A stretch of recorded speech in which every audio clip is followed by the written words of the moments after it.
Bom, dando continuidade, porque caiu, e agora nós voltamos. Bom, a plenitude de defesa ela é bem mais ampla do que a própria ampla defesa. E esse é um dos princípios, né, do júri. O segundo princípio do júri é o princípio do sigilo das votações. Esse é para preservar tanto os jurados quanto o próprio acusado, o que for, o próprio réu. Existe uma crítica muito grande desse princípio que vem sendo mitigado. Existe, sim, a questão dos jurados ficarem em um lugar reservado, da incomunicabilidade entre os jurados, só que casos midiáticos como esse que nós estamos discutindo, da Daniela, entre os outros tantos, eles já vão com um pré-julgamento. Passou muito tempo, o caso ficou passando muito tempo na mídia, horas de debate, programas sensacionalistas. Então, esse princípio do sigilo das votações, em que o principal objetivo é a incomunicabilidade dos jurados, já foi quebrado de prévio, né? Porque eles já vão com essa questão, essa própria questão, né? Esse pré-julgamento. Por serem pessoas leigas, muitos dos jurados já foram, vamos supor, um crime de homicídio. Já pode ter acontecido, né? De ter tido um homicídio na família, ou de outro caso de repercussão, igual foi da Daniela, os jurados trouxeram para si, ou a própria, ficaram horas de programas de reportagem, a Globo disponibilizou, passou na Isto É, foi um caso midiático, extremamente midiático. Então, acaba que a Daniela fez parte da família, de toda a família brasileira. Então, é difícil a pessoa, se bem que a votação foi apertada, né? Ficou 4-3. Acho que, salvo melhor engano, ficou 4-3 na questão de votação. Mas, mesmo assim, casos midiáticos, é bem difícil o réu ser absolvido. Então, há uma crítica nessa questão do sigilo das votações. Outra questão é o princípio da soberania dos veredictos. O mérito, ele tem que ser discutido não pode ser alterado pelos demais judiciários.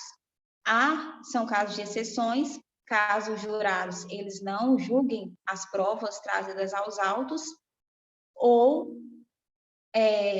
haja erro, vícios que ocorram durante a instrução. Mas isso vai ser analisado. Mas existe o princípio da soberania dos veredictos. Então, são esses princípios que são decorrentes do tribunal do júri. E existe outro princípio, né, que é o princípio da competência mínima. Nós sabemos, igual eu disse, que o tribunal do júri é um rito especial e ele julga crimes dolosos contra a vida. Mas se a pessoa cometeu, por exemplo, um crime de roubo, e ela está sendo julgada também por um crime de homicídio, por continência ou competência, ou continência ou conexão, esse crime vai ser interligado ao crime ao júri, e a pessoa vai ser julgada pelos dois crimes também.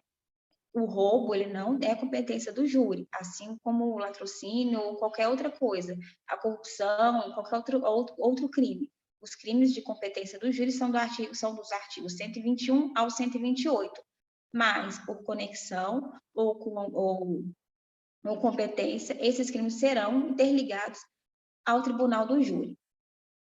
Passadas essas considerações, agora eu vou começar as considerações em decorrência do próprio crime. Igual o Hudson falou, o crime da Daniela trouxe várias repercussões tanto ao processo penal quanto ao Código de Processo Penal. Até 92, né, que foi o crime, em 1992, o homicídio ele não estava incluso no rol de crimes hediondos. Após o caso da Daniela, houve várias manifestações, a própria Glória Pérez, né, trouxe essas manifestações ao Congresso, acho que foi ao Congresso mesmo, ao Congresso, e mais de 3 mil assinaturas de pessoas, de mães, de outras pessoas que sofreram com o crime de homicídio, e as pessoas saíram, né, antes, e por os crimes hediondos, a questão de serem crimes inafiançáveis, e o cumprimento de ser inicialmente em regime fechado, ela achou, né, que o crime alcançaria tanto o Guilherme quanto a Paula. Só que existe o Instituto da Novácio, né, que os crimes, se você colocar uma lei nova, ele não atinge os crimes, os fatos posteriores, só os fatos posteriores. Serão atingidos os fatos posteriores à lei, mas anteriores à lei, não. A lei não. A lei foi sancionada, acho que em 94, pelo Itamar Franco. O Guilherme e a Paula já estavam cumprindo pena, então eles não foram atingidos pela lei, pela inclusão do homicídio ao rol de crimes hediondos. Então, eles não foram, no caso, inclusos, né? Mas os demais crimes, as demais pessoas que cometeram crime após o sancionamento da lei, foram inclusos ao homicídio e começaram a praticar o homicídio tal como sendo crime hediondo. Outras coisas também que existe uma questão muito, muito ampla de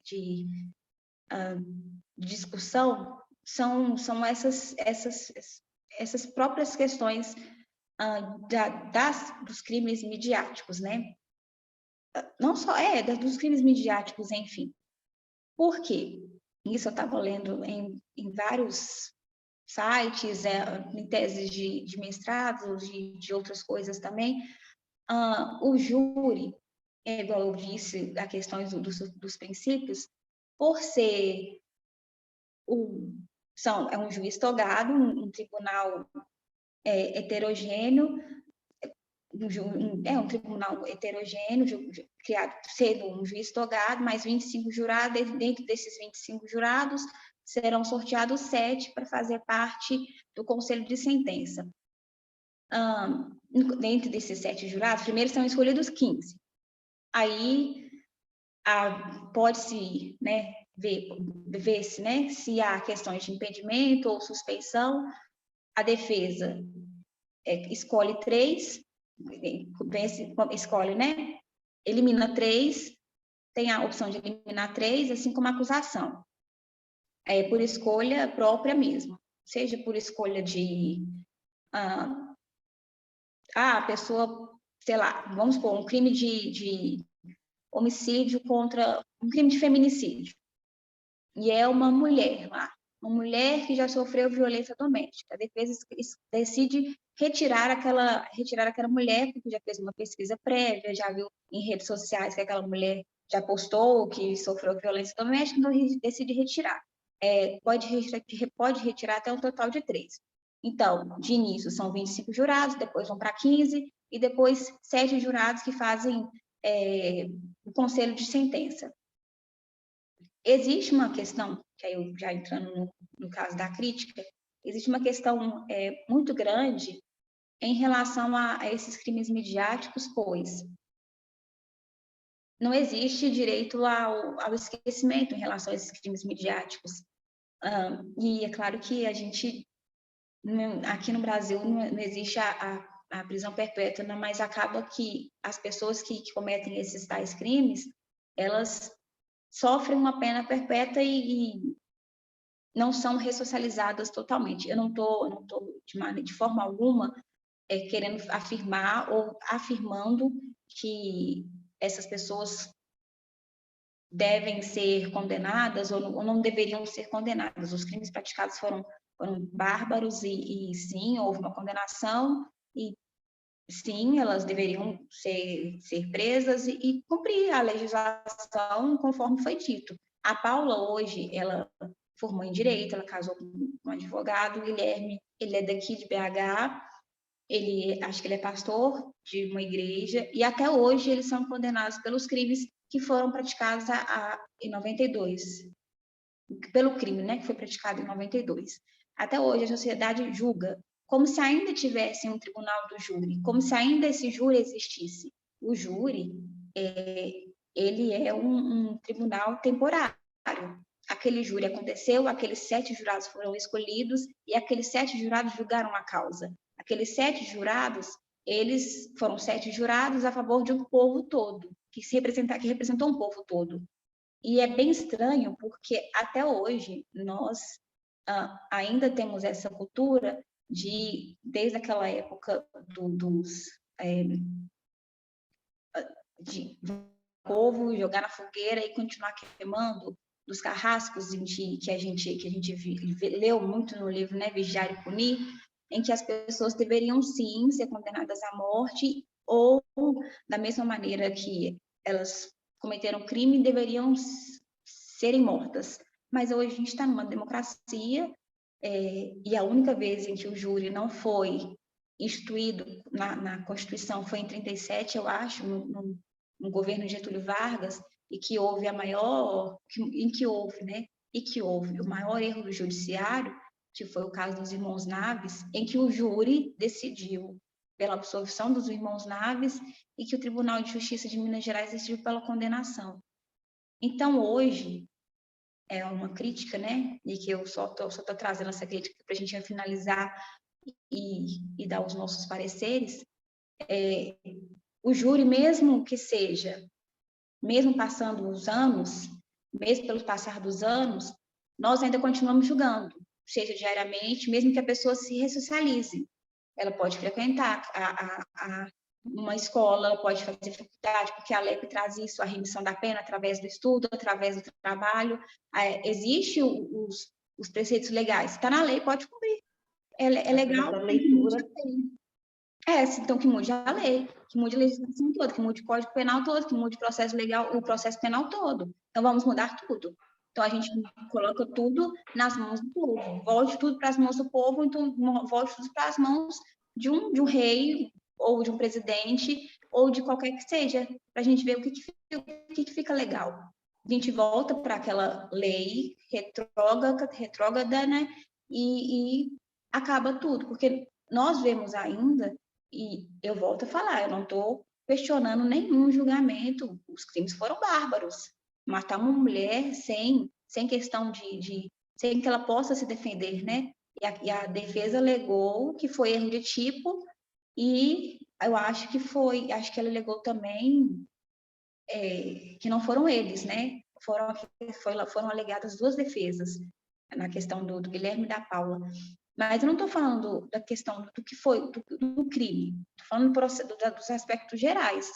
De qualquer pessoa que se submeta ao júri ou se submeta a qualquer processo. Essas questões. Nós ainda temos essas questões meio bárbaras, né? De continuar julgando a pessoa mesmo após o devido processo legal. E olha que o rito do júri ele é um sistema bifásico. Ela primeiro passa pela fase, né, do juiz sumariante e depois vai para a fase do júri. Então, ela passa por 2 processos, praticamente, em que o juiz sumariante ele faz a sentença de pronúncia, em pronúncia, e depois vai para o júri. E aí? E também tem que seguir todos os processos legais, né? Parece que também essa lei de crimes hediondos, né? Aquela palavra em latim, né? Novatus legis imperios, né? Ela não retrocedeu para atingir eles. Não é uma lei mais dura que não, depois. Ela não retrocede. Ela não retrocede, isso mesmo. Retroagiu. Aqui, eu vi uma reportagem do Guilherme que ele deu para o Ratinho, onde ele falou desse problema da mídia. A mídia pegar aquele caso e trazer para dentro de casa. Ele fala que até hoje, já há quase 30 anos, né? 29, que ela é de acordo com a minha idade, 29 anos, quase 30 anos, ele ainda é reconhecido no lugar. Às vezes ele vai. Teve um caso aí com um comentário que ele estava numa universidade A pessoa reconheceu ele, teve nojo dele. Ele fala que às vezes ele está no congresso, na igreja, aí a pessoa fala, olha, homicida. Se fosse um caso de uma pessoa comum, né, que não fosse tão conhecida, ela ia pagar, ia cumprir a pena, né, ia ficar livre, e depois nunca mais a pessoa, se alguém reconhecer, seria a família, né, família da vítima, ou conhecidos da vítima. Mas ele não ia chegar num local, no hospital, e o médico ia olhar para a cara dele e falar, ah, você matou fulano de tal, né? E te dar um tratamento diferenciado, porque ele sabe do que você fez. Ele fala, ah, eu já tentei fazer tantas coisas da minha vida e eu não consigo, porque eu sou conhecido como aquele Guilherme. Mas será que aquele Guilherme não mudou? Porque o que eu vi na entrevista, não é querendo julgar, falar nada. O olhar continua o mesmo, frio.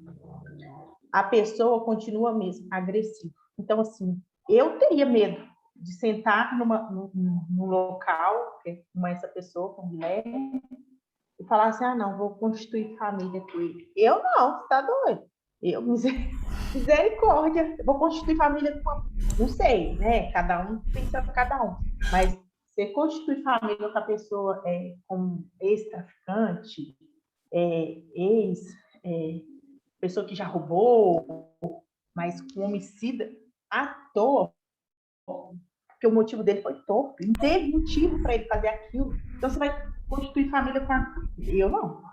Então é o meu ponto de vista, sabe? Eu acho assim, eu trouxe para minha casa aquele caso. Eu tinha acabado de nascer, né? Mas ao longo do tempo, fiquei sabendo, eu tenho o meu preconceito por causa da mídia. Ficou estigmatizado, né, o Dani? Foi na entrevista de Glória Pérez com o Jô Soares, foi em 93 essa entrevista, ela mesmo falou só, gente, apesar das leis ter suas atenuantes, ter seus benefícios, né, de cumprir um sexto da pena, então isso tudo vai acontecer. Ela sabia dessas brechas, só que ela falou assim, só que ela conseguiu mostrar para a sociedade que eles são assassinos, que eles são condenados, que eles vão levar esse estigma pro resto da vida.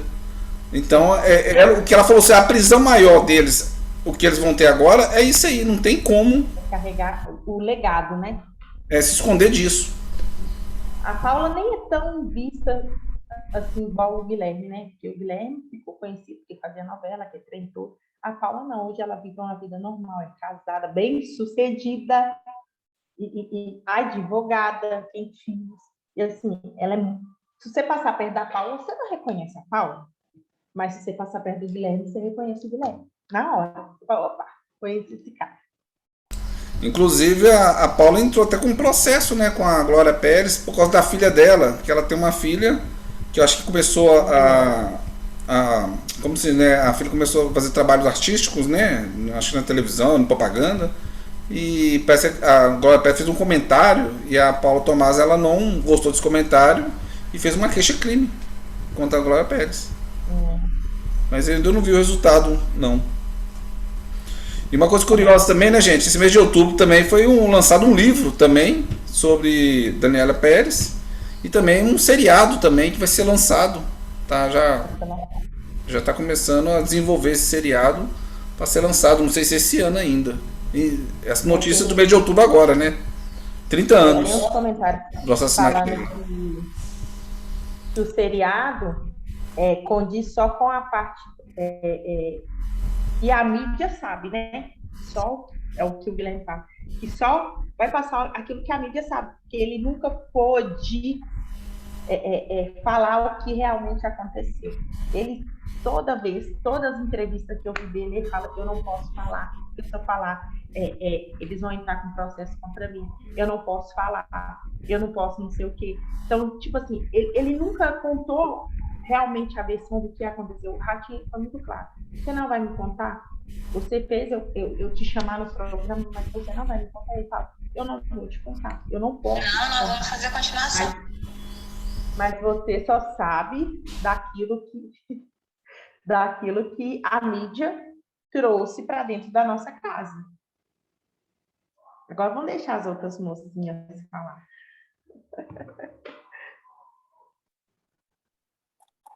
Oi, gente, assim, nós fizemos um belíssimo trabalho, vocês fizeram uma excelente conclusão, né? Mas vale a gente pensar um pouco no que vocês falaram em relação a essa condenação, né, perpétua, que em alguns casos de grande repercussão acaba criando, né? Assim, realmente são casos sérios, graves, comoventes, mas até que ponto que essa condenação deve ser perpétua, né? Assim, a gente de fora, né, ver com outros olhos, eu fico imaginando aquela, sei lá, os familiares, ou até mesmo a pessoa de alguns certos crimes, né, nesse processo de ressocialização, como que não deve ser penoso também, não sei, né,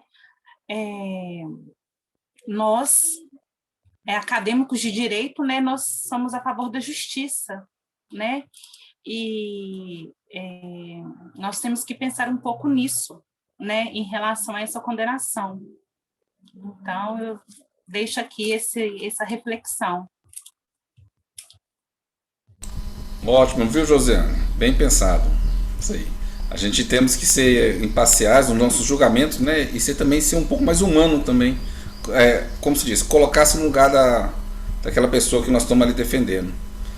Quando é uma vítima, tudo bem, né? O problema é quando é um réu, né? A gente também tem que buscar também uma maneira de tentar ressocializar ele também à sociedade de acordo com as brechas, ou, vou dizer, de acordo com aquilo que a lei também propõe.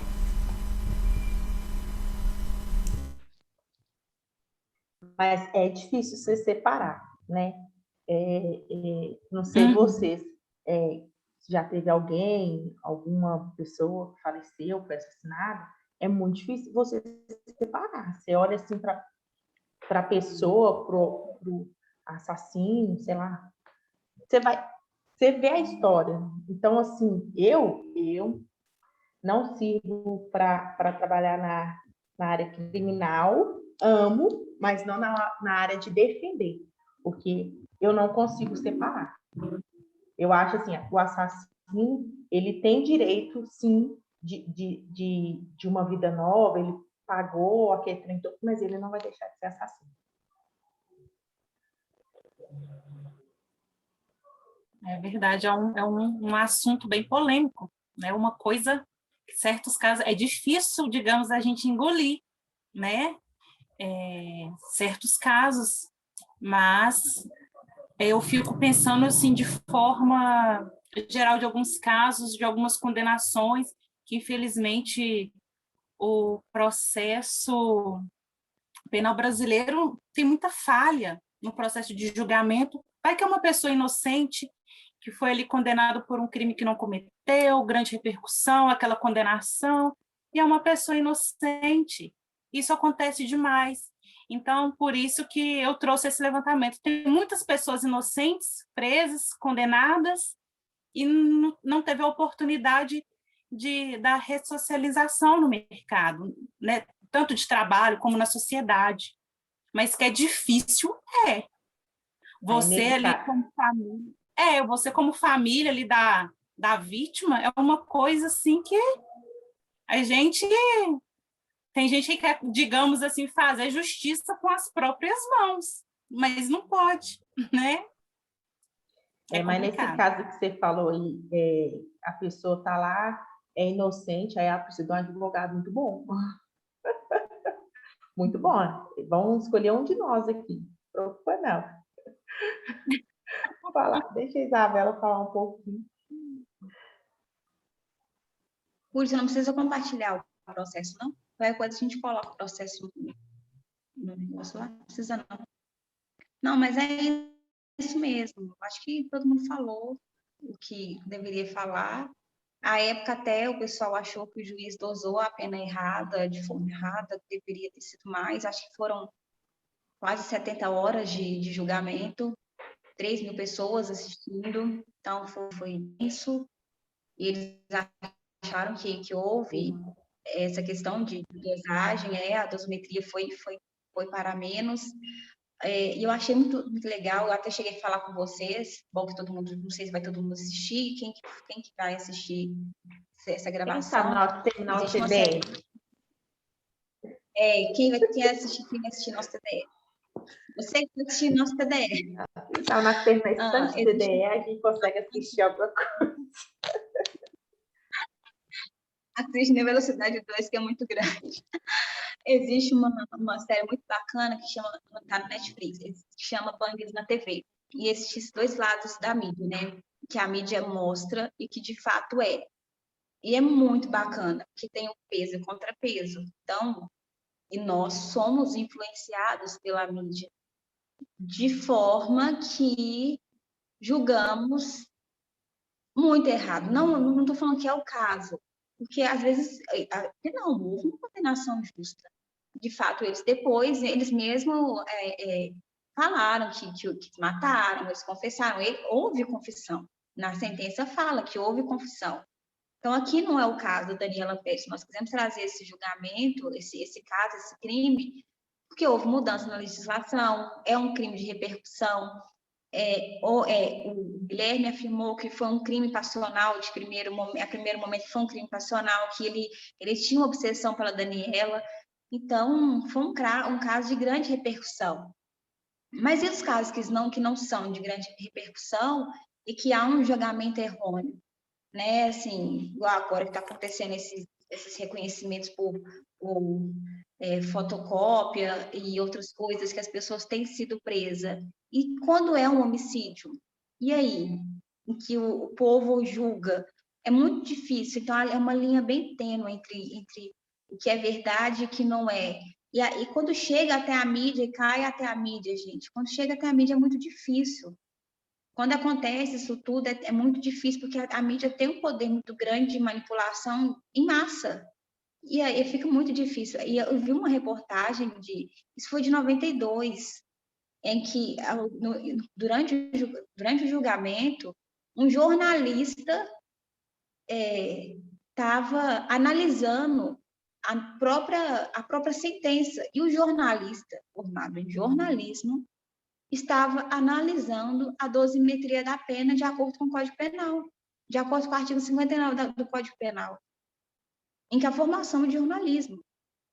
Então, um jornalismo com um cunho de persuasão muito grande diz que